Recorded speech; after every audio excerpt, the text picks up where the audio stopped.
It all began one summer evening when my best friend Zara invited me for a sleepover. We had been inseparable since childhood, like sisters. Her home was my second home, and her family treated me like their own. Zara's dad, Mr. Ahmed, was a charismatic man in his late 40s. Tall, confident, and always impeccably dressed. While I had always seen him as a father figure, something changed that night. Zara fell asleep early, leaving me alone in the living room, scrolling through my phone. Mr. Ahmed entered with 2 cups of coffee and a warm smile. We started chatting about life, dreams, and random things. His words felt unusually personal that night, and his gaze lingered in a way that made me feel seen.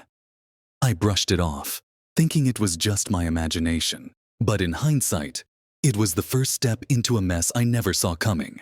A week later, Zara invited me over again, but she was busy with her new boyfriend. Left alone with Mr. Ahmed, I found myself drawn into a conversation that was far too comfortable. When we watched a movie together, our hands accidentally touched, and I felt a spark I couldn't ignore. Instead of pulling away, I let the moment escalate. That night, I told myself it was a mistake, a one-time slip. But Mr. Ahmed didn't see it that way. He started texting me sweet, flattering messages that made me feel special. His attention was intoxicating, and I became addicted to the thrill of it. Soon, we were sneaking glances, sharing secret moments, and finding ways to be alone. Zara suspected nothing, and that only added to my guilt. But the excitement of it all drowned out my better judgment. One evening, Zara walked in on us having a hushed conversation in the kitchen.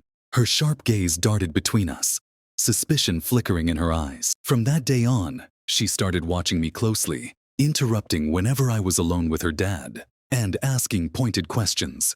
The tension was unbearable, but I convinced myself we could keep the secret hidden. The truth unraveled sooner than I expected. One evening, Zara borrowed my phone to order food and stumbled upon our messages. Explicit texts and plans to meet in secret stared back at her, confirming her worst fears. She screamed in disbelief, tears streaming down her face as she confronted me.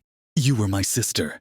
How could you do this to me?" she yelled, her voice shaking with betrayal. The fallout was catastrophic. Zara told her mother, who immediately filed for divorce. Their family was torn apart, and I lost everything. My best friend, her family, and my self-respect. I tried reaching out to Zara, begging for forgiveness, but she blocked me on every platform. Even now, I carry the weight of my choices. I often wonder why I let it happen. Was it the thrill of something forbidden? The validation of his attention? Or my own insecurities? Whatever the reason, the consequences were devastating, leaving lives shattered in the process. If there's one thing I've learned, it's that betrayal is never worth the fleeting moments of forbidden pleasure.